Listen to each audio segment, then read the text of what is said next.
கண்டஸ்டண்ட்டாக work பண்ணேன். So அதுக்கப்புறம் லைஃபே ரொம்ப பிஸியாக இருந்தது. ஓகே. ஸோ தெரியவே இல்லை, நம்ம ஜெயிச்சிட்டோம்டா மாறான்ற மாதிரி, நம்ம வந்துட்டோம் அப்படின்ற மாதிரி தான் இருந்தது. இப்போ நான் போராடி எனக்கு ஒரு விஷயத்த கிடச்சிட்டு இருந்தா, அந்த விஷயம் வந்து எனக்கு உண்மையாகவே அதை நம்ம என்னதான் திறமையாக இருந்தாலுமே நான் ஒரு விஷயத்துக்கு நான் போராடிட்டே இருக்கணும்.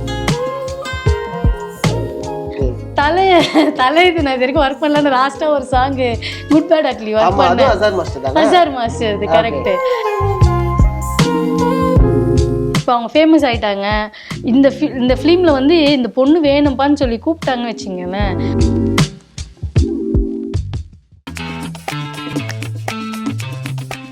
சினிக்கான நேயர்களுக்கு வணக்கம், welcome to the show cine spot. நான் சதீஷ். இன்னைக்கு நம்மளோட ஷோல யார் வந்திருக்கா அப்படின்னா கும்கி சந்தியா தான் வந்திருக்காங்க. வாங்க பார்க்கலாம். வணக்கம், எப்படி இருக்கீங்க? ரொம்ப நல்லா இருக்கேன், சிறப்பாக இருக்கேன். நைஸ். ஒரு டான்ஸராக கெரியரை க்ரோத் பண்ணி கொண்டு போகிறதுங்கிறது சாதாரணமான விஷயம் கிடையாது. அதுக்குள்ள நிறைய ஸ்ட்ரகிள்ஸ் இருக்குது. அண்ட் சம்டைம்ஸ் அதுக்கான ரெகக்னேஷன் கிடைக்கும், சம்டைம்ஸ் அதே சமயம் வந்து என்னடா நம்ம இன்னும் ஒரே இடத்துல தேங்கி இருக்கோமே அப்படிங்கிற ஒரு விஷயமும் நமக்குள்ள வரும். ஸோ இது எப்படி இருக்கு? வாய்ப்பு கிடைக்கும் போது அது ரொம்ப சந்தோஷமா இருக்கு. ஐயோ அப்பா நம்ம வந்துட்டோம்டா, ஜெயிச்சிட்டோம்டா, கிடச்சிருச்சுடான்னு. ஆனால் அதை தக்க வச்சுக்கிறது வந்து ரொம்ப ரொம்ப கஷ்டம். ஏன்னா நம்ம அடுத்த கட்டத்துக்கான முயற்சி நம்ம எடுத்துகிட்டே இருக்கணும். நான் வந்து அந்த மாதிரி அடுத்த கட்டத்துக்கான முயற்சி நான் கொஞ்சம் டிலே பண்ணிட்டேன்னு நினைக்கிறேன் எடுக்கிறதுக்கு. ஸோ அதனால் அது தக்க வச்சுக்கிறதுக்கு நிறைய போராட வேண்டியது இருக்குது. அடுத்த முயற்சி எடுக்கணும், நெக்ஸ்ட் ஓடணும். அதெல்லாம் பண்ணால் மட்டும்தான் அடுத்தடுத்த லெவல் நம்ம போக முடியும். இல்லைன்னா நம்ம ஏறின ஸ்டெப்போடு நம்ம ஒரு ஸ்டெப்பு இல்லை, பல ஸ்டெப்பு டவுன் ஆகிடுவோம். அதனால அப்படி ஃபேஸ் பண்ணிருக்கீங்களா நீங்க? ஐ மீன் டவுன் ஃபால்லாம் ஃபேஸ் பண்ணிருக்கீங்க? ஃபேஸ் பண்ணியிருக்கேன் நிறைய. இப்போது கும்கியே ரிலீஸ் ஆச்சு, அதுக்கப்புறம் ஒரு ஜோடி பண்ணேன், கண்டஸ்டண்ட்டாக ஒர்க் பண்ணேன். ஸோ அதுக்கப்புறம் லைஃபே ரொம்ப பிஸியாக இருந்தது. ஸோ தெரியவே இல்லை, நம்ம ஜெயிச்சிட்டோம்டா மாறான்ற மாதிரி, நம்ம வந்துட்டோம் அப்படின்ற மாதிரி தான் இருந்தது. ஆனால் அதுக்கப்புறம் நான் என்ன பண்ணேன் எனக்கே தெரியல. ஏன்னா அதுக்கப்புறம் ஒரு கண்டினியூ 4-5 சோலோ சாங்ஸ் திரும்ப நான் பண்ணேன்.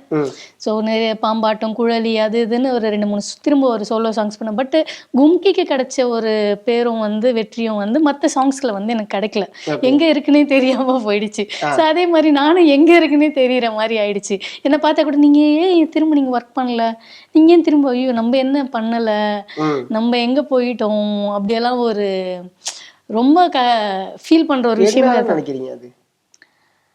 ஏன்னா நான் சீசன் முடிஞ்சதுக்கப்புறம் நான் வேறு ஏதாச்சும் மூவிஸில் கம்மிட் ஆகிருக்கணும், இல்லை சீரியலில் ஏதாச்சும் கம்மிட் ஆகிருக்கணும். என் லைஃப்பை வந்து ஒரு பிஸியாகவே ஒரு ஷெடியூல் போட்டு வச்சுருக்கணும். பிஸியாக இருக்கேன்ப்பா, இங்கே இருக்கேன், அங்கே போகிறேன், அந்த மாதிரி. நான் வந்து லைஃப்பில் ஏதோ கூலாக நான் வந்துட்டேன்ப்பான்னு சொல்லிட்டு உட்காந்துட்டு ஹாயாக இருந்தேன்.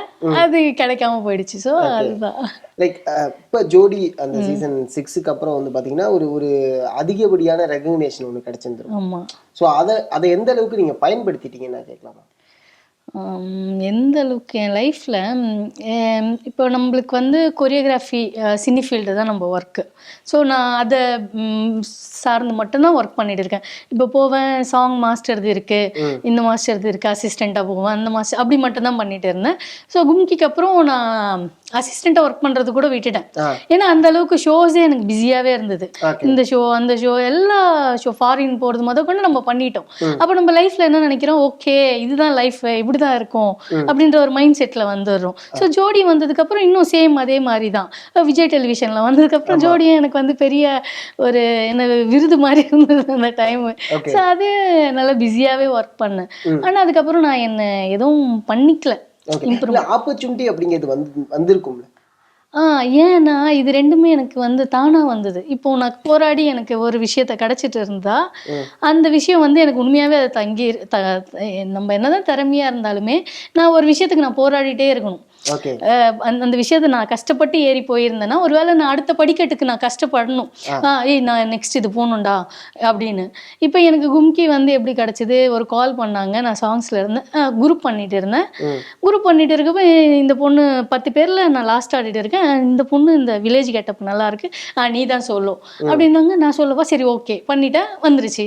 அந்த சாங் ஹிட் ஆனதுக்கப்புறம் ஜோடி எனக்கு கால் பண்ணாங்க, நீங்கள் தானே கும்கியில் பண்ணீங்க, நீங்கள் தானே சொய் பண்ணி. ஆமாம் சார் நான் தான் பண்ணேன். சரி ஜோடி இருக்குது, இந்த மாதிரி ரோபோ சங்கருக்கு பேர் தேவைப்படுது, பண்ணுறீங்களான்னு. ஓகே சார் பண்ணுறேன். ஸோ அப்படி வந்துருச்சு. ஸோ அப்போது இதெல்லாம் எனக்கு ஒரு ட்ரீமாகவே இருந்தால் கூட நான் இப்படிதான் ஒருத்தர்கிட்ட போயிட்டு சார் எனக்கு இந்த வாய்ப்பு கொடுங்க, எனக்கு டான்ஸ்ல இன்ட்ரெஸ்ட் இருக்கு அப்படின்னு நான் போய் கேட்டது இல்லை. ஓகே.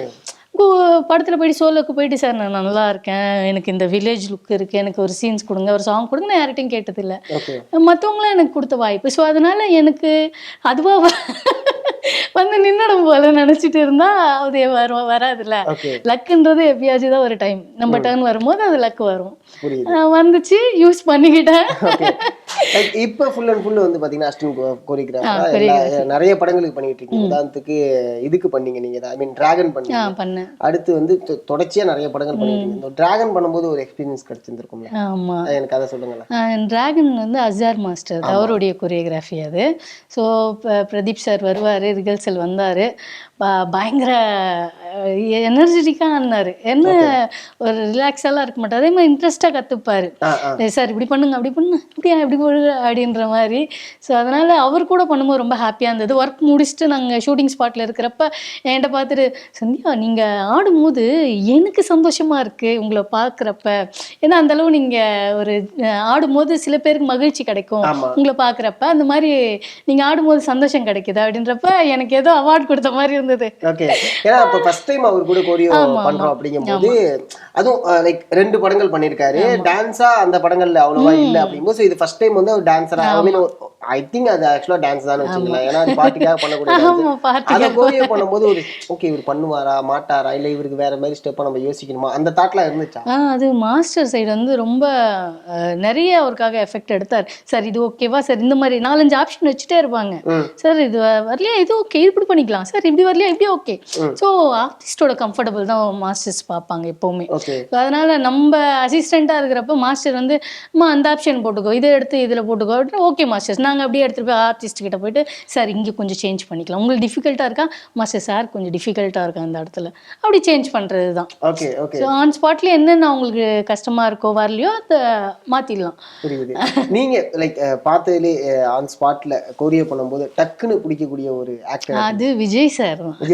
ஆமா, அவரது நான் நிறைய குரூப் சாங்லாம் பண்ணியிருக்கேன். ஏன் உச்சி மண்டே, அது பாபா பாஸ்கர் மாஸ்டர். ஏன்னா அவர்கிட்ட நான் குரூப் சாங் நிறைய பண்ணியிருக்கேன். அது அப்புறம் வந்து வில்லு சாங்கு, வில்லே வில்லே வில்லு, அந்த சாங் குரூப் பண்ணியிருக்கேன். அப்புறம் வந்து புலி உரும்புது புலி அதுல குரூப் பண்ணியிருக்கேன். ஸோ விஜய் சார் இதெல்லாம் பண்ணியிருக்கேன்ல, அப்படி வருவாரு, அப்படி பாக்குற மாதிரி தாங்க இருக்கும் உண்மையாவே. அப்படியே பாப்பாரு, ஓகே அப்படி சொல்லிட்டு பண்றாரு. அந்த கீழே அந்த ஃப்ளோர் மூமெண்ட்லாம் பண்ணுவாங்களே, ஏன் உச்சி மண்டேல அதெல்லாம் இப்படி வந்து பார்த்தாரு, ஓகேன்னு பண்ணிட்டாரு. ரொம்ப நேரம் எடுத்து அந்த ரிஹர்சல்ல வந்து இன்னொரு அதெல்லாம் கிடையாது, பார்த்துட்டு அப்படியே டைரக்டா ஃப்ளோருக்கு போயிட வேண்டியது. ஆமா, அந்த மாதிரி அவ்வளவு ஷார்ப்புங்க அவரு. ஓகே. அடுத்து அப்படினா சோ ஃபர்ஸ்ட் வந்து விஜய் சார், செகண்ட் எல்லா ஆர்டிஸ்டும் நல்லா ஆடுவாங்க. எனக்கு உங்களுடைய பெர்ஸ்பெக்டிவ் தான் இதுதான் அப்படி நம்ம வந்து கேட்டகரி பிரிக்கிறோம். இப்போ வந்து அவர் பார்த்ததும் ஆடிட்டாரு. இப்போ யங்ஸ்டர்ஸ் நிறைய ஆர்டிஸ்ட் அவங்களாம், இப்போ பிரதீப் சார் கூட அவ்வளோ வந்து கஷ்டப்பட்டெல்லாம் பண்ணல, ஈஸியா பண்ணிட்டாரு. விஜய் சேதுபதி சார் கூட பண்ணோம். அது வந்து யாதும் ஊரே யாவரும் கிளின்னு ஒரு மூவி அவர் பண்ணாரு, அதுல ஒரு சாங்ஸ் பண்ணோம். ஸோ அவர் ஈஸியா வந்தாரு. அவர் கூட நான் ஒர்க் பண்ணேன் ஒரு 2-3 சாங்கு. அவர் வருவாரு, கூலா இதுன்னு பண்ணுவார். இந்த யாதும் ஊரேக்கா ஒரு கோயில் சாங் ஒன்று, கல்யாண் மாஸ்டர் தான் அந்த சாங். அது அந்த சாங் பண்ணும்போது அது நான் அசிஸ்டண்டாக பண்ணேன். அப்போ வந்து ஈஸியாக பண்ணிட்டாரு சார். அது மாண்டேஜ் மாதிரி தான் அவருடைய இது இருந்தாலுமே நல்லா பண்ணிடுவாரு. தலை இது நான் இது வரைக்கும் ஒர்க் பண்ணலான்னு லாஸ்டா ஒரு song good bad ugly work பண்ணேன். அசார் மாஸ்டர் இது கரெக்ட். ஸோ அது ஒர்க் பண்ணும்போது நான் தலைக்கு வந்து நான் இப்படி ஆடிட்டு சொல்லி கொடுத்துருக்கேன் பிரசன்னா சாருக்கும் சுமன் சாருக்கும் இருக்கட்டும். ஏன்னா 4 ஆர்டிஸ்ட் அந்த சீன் சீக்வன்ஸ்ல அந்த சாங்ல சொல்லி கொடுத்துருக்கப்ப, இந்த ஸ்டைல் இவங்க ஆடுறது நல்லா இருக்கே, எப்படி பண்றீங்க பண்ணுங்க அப்படின்னாரு. சார் இப்படிதான் சார் அப்படி தலைக்கு நான் அந்த டைம் வந்து என்கிட்ட கேட்டுக்கிட்டார். அசிஸ்டன்ட் தான், பட் இருந்தாலுமே இப்போ இந்த ஆர்டிஸ்டுக்கு ஒரு அசிஸ்டன்ட், இந்த ஆர்டிஸ்டுக்கு ஒரு அசிஸ்டன்ட் இருப்போம். பட் நம்ம இந்த ஆர்டிஸ்டுக்கு பண்ணும்போது நம்ம ஸ்டைல் நல்லா இருக்குன்னு சொன்னதா அப்படியே ரொம்ப ஹாப்பியாகிடுச்சு. அப்புறம் நான் சொல்லி கொடுத்தேன் சாருக்கு. அப்புறம் ஆடிட்டு ஓகேவா அப்படின்னாரு. ஓகே, ஐயோ நம்மகிட்ட கேக்குறாரு. அது ஒரு சந்தோஷம் தானே. அவருடைய பொசிஷன் எல்லாம் தாண்டி நம்ம கூட சகஜமா ஒரு விஷயத்தை பேசுறது சந்தோஷமா ஜாலியா. எனக்கு தலைனா ரொம்ப பிடிக்கும். ஓகே. ஆனா வந்து அதான் ஃபர்ஸ்ட் டைமே நான் நேர்லயே பாக்குறேன். இவ்வளவு நாள் ஃபீல்டுல இருந்து தலை கூட ஒர்க் பண்ணதே இல்ல. ஓகே. அதனால எனக்கு அது ரொம்ப பெரிய விஷயம். அன்னைக்கு நான் லாஸ்டா பார்த்தது. ஓகே. அசார் மாஸ்டரும் என்ன கேட்டாரு, மாஸ்டர் நல்லா இருக்கா கேட்டாரா. சூப்பர். Nice nice nice. நீங்க எந்தெந்த மாஸ்டர் இப்ப பாபா பாஸ்கர் சாரோட ஒர்க் பண்ணிருக்கீங்க, லைக் அசார் மாஸ்டரோட ஒர்க் பண்ணிருக்கீங்க, கல்யாண் மாஸ்டர் கூட ஒர்க் பண்ணிருக்கீங்க, அசோக் ராஜா மாஸ்டர் கூட ஒர்க் பண்ணிருக்கேன், சங்கர் மாஸ்டர் கிட்ட ஒர்க் பண்ணிருக்கேன். பெரிய சீனியர் சங்கர் மாஸ்டர் இருக்காரு, ஜூனியர் சங்கர் மாஸ்டர். நீங்க எந்த சங்கர் மாஸ்டர் சொல்றீங்க? ரெண்டு சங்கர் மாஸ்டர் கிட்ட அசிஸ்டன்ட் சீனியர் சங்கர் மாஸ்டர் கிட்ட நிறைய சாங் ஒர்க் பண்ணிருக்கேன். சீனியர் சங்கர் மாஸ்டர் கிட்ட எந்த சாங் ஒர்க் பண்ணிருக்கீங்க? ஹைதராபாத் தான் மோஸ்ட்லி அவர் தெலுங்கு சாங்ஸ் அந்த பெங்காலி சாங்ஸ் இந்த மாதிரி தான் நான் போயிருக்கேன், உண்மையாவே சொல்லிக்கிறேன். அப்புறம் வந்து ஜெய் பாலையா அந்த சாங் தான். அப்படியா? நிறைய வந்து நிறைய இது எல்லாம் அந்த கிரவுட் மேனேஜ்மென்ட்னு ஒன்னு இருக்குல்ல. ஃபார் எக்ஸாம்பிள் வந்து ஓகே இப்ப அசிஸ்டன்ட் கோரியோகிராஃபர் இருக்கக்கூடிய மிகப்பெரிய சேலஞ்ச் என்னன்னா கிரவுட்ல யாராவது ஒருத்தவங்க ஏதாவது ஒண்ணு பண்ணுவான். சோ அது ஒண்ணு இருக்குல்ல, அதை ஹேண்டில் பண்றது எப்படி இருக்கும்? அது 100 பேர் உள்ள கிரவுட் ரொம்ப கஷ்டம். அது தமிழ் படம்னா கூட மா எலண்டிமா ப்ளீஸ்மா எலண்டிமா சொல்றதுக்குள்ள அது ரொம்ப அது ஒர்க்கை பிடிச்சி பண்றப்ப அது ரொம்ப எனக்கு இன்ட்ரெஸ்டா இருக்கு. ஏன்னா எனக்கு என் ஒர்க்கு பிடிக்கும். அதனால எனக்கு அதை பெரிய ஓடணும் வெயில் அதெல்லாம் எல்லாம் இருக்கதான் செய்யும். நம்ம வேலையை பிடிக்கிறதுன்றதுனால இன்ட்ரெஸ்டா இருப்பேன், சுறுசுறுன்னு இருப்பேன். அது எங்க இப்படி நடந்து போசோன்னா கூட நான் ஓடிதான் போவேன், ஆக்டிவா இருப்பேன். எனக்கு அது ஏன்னா அது ரொம்ப முக்கியம். ஆமா, இப்ப என்ன பார்த்தா நீங்க கொஞ்சம் டவுட் பண்ணலாம்னு நினைக்கிறேன். எங்க நீங்க போய் சொல்றீங்க? இல்ல அப்படிலாம் இல்ல. ராஜசுந்தர் மாஸ்டரோட ஒர்க் பண்ணிருக்கீங்க? ராஜசுந்தர் மாஸ்டர் ஒர்க் பண்ணது இல்ல, குரூப் பண்ணிருக்கேன். என்ன பாட்டு? ஒரு இந்த படிக்காதவன் சாங்ல வேல்முருகா, அப்புறம் ஏதோ ஒரு தெலுங்கு சாங். அவரோட கோரியோ வந்து நமக்கு தனியா தெரியும். டக் டக் டக்னு, அதாவது 4 கவுண்ட்ல ஆஃப் பீட் கவுண்டாவே இருக்கும். நீங்க அவரோட கோரியோகிராஃபில எடுத்தீங்கன்னு வெச்சீங்களா, இவ்ளோ ஒரு அழகா இந்த உதாரணத்துக்கு என்ன சாங் முடியுமா? என்ன சூர்யாவுடைய எந்த சாங் ஒன்னு இருக்கும், என்னை தோடும் தென்றலும். என்னங்க ஐயோ சான்ஸ்லெஸ். டக்கு டக்குன்னு வரும். எனக்கு உண்மையாவே ரொம்ப பிடிக்கும் ராஜு மாஸ்டர் கோரியோகிராஃபி ரொம்ப பிடிக்கும். எனக்கு ரொம்ப பிடிக்கும். ஆனா அவர் முன்னால நான் என்ன கேட்டா அவர் எங்க யார் அது ரொம்ப ஸ்ட்ரிக்ட் ஆக்சுவலா ஸ்பாட்ல நம்மளுக்கு ஸ்ட்ரிக்ட் ஆயிடுவோம். நம்ம எங்க அவரை பார்த்தா வடவடன்னு ஆயிடும் ரொம்ப. ஏன்னா அவங்க பெரிய மாஸ்டர்ஸ்ல, அதனால நம்ம கொஞ்சம் போனோமா இருக்கிற இடம் தெரியாம வந்துடணும். பாபா பாஸ்கர் மாஸ்டர் அவருடைய கோரியோ எப்படி? ஒவ்வொருத்தவங்களுக்கும் ஒரு ஸ்டைல் இருக்கும், ஒருத்தவங்கள்ட்ட ஒரு விஷயம் நம்ம லேர்ன் பண்ணிப்போம். சோ பாபா சார்ட்ட அவர்கிட்ட நான் நிறைய குரூப் தான் பண்ணியிருக்கேன். அதனால எனக்கு ரொம்ப பிடிக்கும். ஐயோ வாயா இப்படி வாயா அடி வாயான்னு. அதனால அந்த மாதிரி ஒரு அன்பான ஒரு ஸ்வீட்டான மாஸ்டர். பார்க்க தான் வந்து அப்படி இருப்பாரு, ஆனா ரொம்ப தங்கமான மனுஷன் அவரு. அதனால ரொம்ப கேரிங் பர்சன் கூட அவரு. அதனால எங்களுக்கு ரொம்ப பிடிக்கும் அவருடைய கொரியோ வந்து. கிட்டத்தட்ட நிறைய பேர் சொல்லுவாங்க ராஜு மாஸ்டரும் அந்த பாஸ்கர்னாதும் சேம் அந்த மாதிரி பேட்டர்ன் ரெண்டு பேருக்குமே ஒரு யூனிக் ஸ்டைல் இருக்கு. ஃபோக்லாம் தலைவன் இறங்கனாப்லனா ஒரு மாதிரி சைடுல செஞ்சு விட்டு போயிடுவாங்க. அந்த அளவுக்கு தான் இருக்கு அவரோட எனர்ஜியுமே. கண்டிப்பா. ஏன்னா எனக்கு பாபா மாஸ்டர் எப்படி தெரியும்னா, அவரு கூட ஒரு அசிஸ்டன்ட் அந்த மாறன்னு சொல்லிட்டு ஒரு மாஸ்டர். சோ அவரு நிறைய விஷயங்கள் சொல்லியிருக்காரு. அவர் எனக்கு மாஸ்டர் அப்படிங்கும் போது எனக்கு தெரியும். ஒரு அசிஸ்டன்ட் டான்சரா இருக்கிறதுங்கிறது எந்த அளவுக்கு ஸ்ட்ரகிளிங்கா இருக்கும், அந்த சேம் டைம் எந்த அளவுக்கு ஜாலியா இருக்கும்? ஸ்ட்ரகிள் பார்த்தா நம்ம வந்து எப்படின்னா, இப்போ குரூப் இருக்கும், என் கூட ஆடுறாங்க ஒரு 10 பேர் 20 பேர் பாய்ஸ் கேர்ள்ஸ் இருக்காங்கன்னா, அவங்களுக்கு வந்து இந்த ஷார்ட்ல நீங்க இல்லை கேர்ள்ஸ் பாய்ஸ் ரிலாக்ஸ்ன்றுவாங்க. ஆனால் நம்ம வந்து அந்த மாதிரி இல்லை, ரிலாக்ஸ்ன்ற ஒரு விஷயம் வந்து இல்லை, பிரேக் தான் நம்மளுக்கு ரிலாக்ஸ். மற்றபடி வந்து பிடிச்சி பண்ணுவேன். அதனால எனக்கு ஸ்ட்ரகிளாக என் வேலை எனக்கு தெரிஞ்சது இல்லை. நிரந்தரம் இல்லாத ஒரு தொழில் அப்படின்னு சொல்லுவாங்க. வருமானம் நிரந்தரம் இல்லை, ஒரு நாள் வரும் ஒரு மாசம் வராது. அதை எப்படி ஹேண்டில் பண்றீங்க? இப்போ முன்னாடி இருந்ததுன்னா ஒரு படத்துலயே 5 சாங் இருக்கும். அது இல்லாம இங்கே சாங் நடக்கும் போதே அந்த இடத்துல சாங் நடக்கும், இங்க இருந்து அங்க ஜம்ப் ஆயிருக்கும், அங்க இருந்து இங்க ஜம்ப் ஆயிருக்கும், இந்த மாதிரி எல்லாம் போயிருக்கு. ஆனா இப்ப பாத்தீங்கன்னா எல்லாம் மாண்டேஜ் ஆயிடுது, படத்துல சாங்ஸே இருக்க மாட்டேங்குது. இருந்தாலும் இல்ல, வேலைன்றது வந்து இப்போ கொஞ்சம் கம்மியா இருக்கு. புரியுது. அதனால முடிச்சவங்க இன்னும் இதை தேடிட்டே தான் இருக்காங்க. இது பின்னாடியே இன்னும் ஓடிட்டு தான் இருக்காங்க.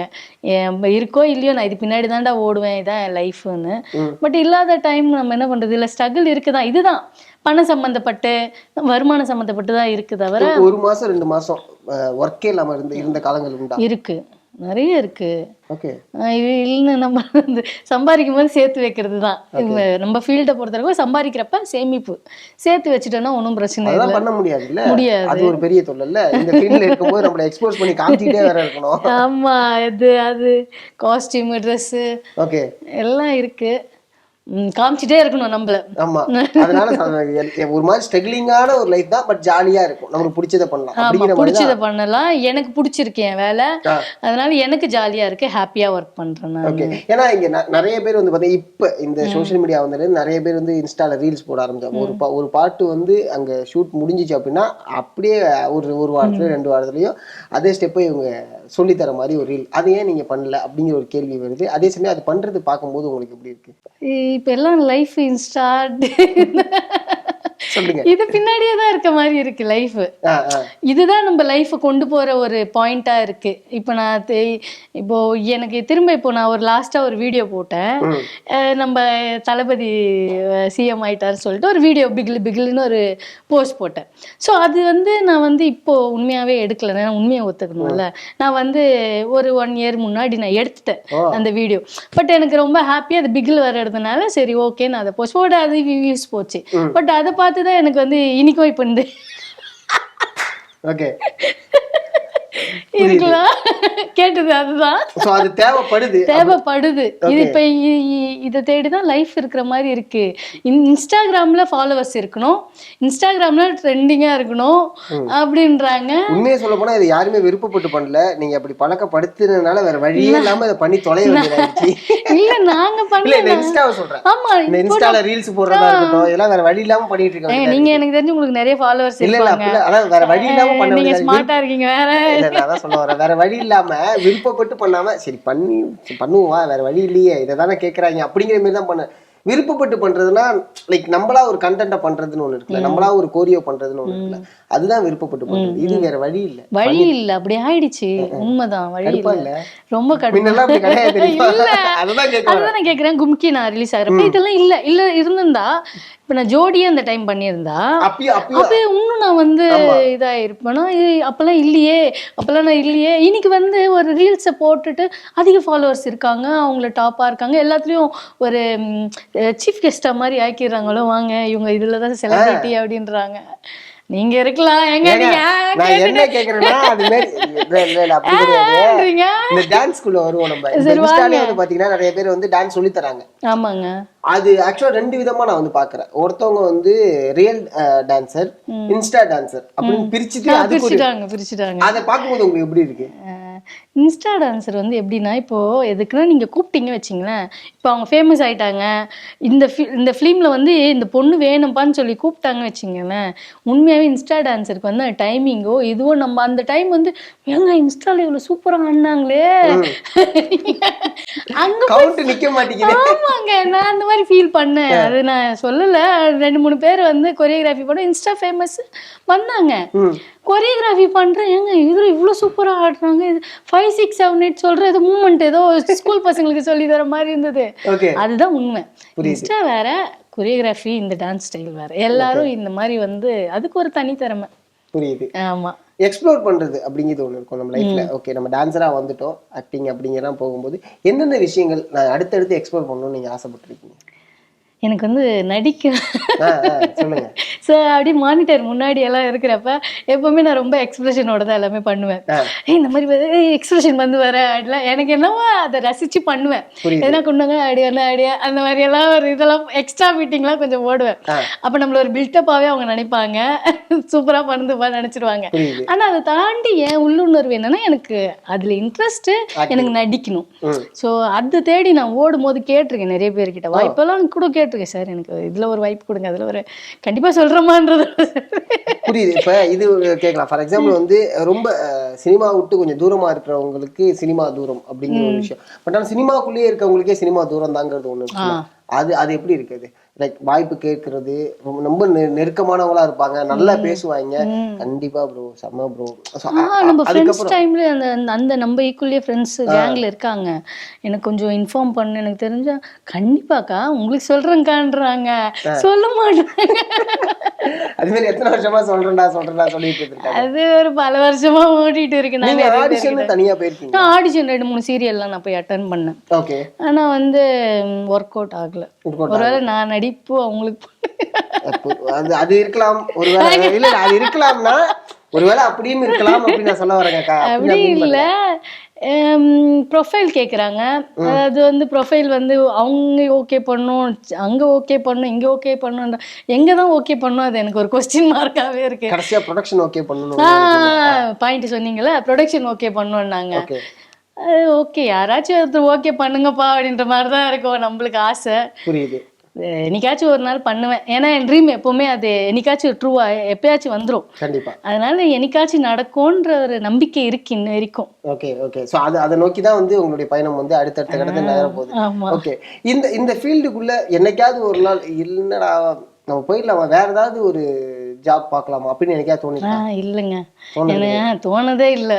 Okay okay. எப்படா இப்போ நான் இப்போ கொஞ்சம் ஒரு 6 மந்த்க்கு ஒரு 1.5 இயர் கேப் ஆயிடுச்சு கரெக்டாக எனக்கு.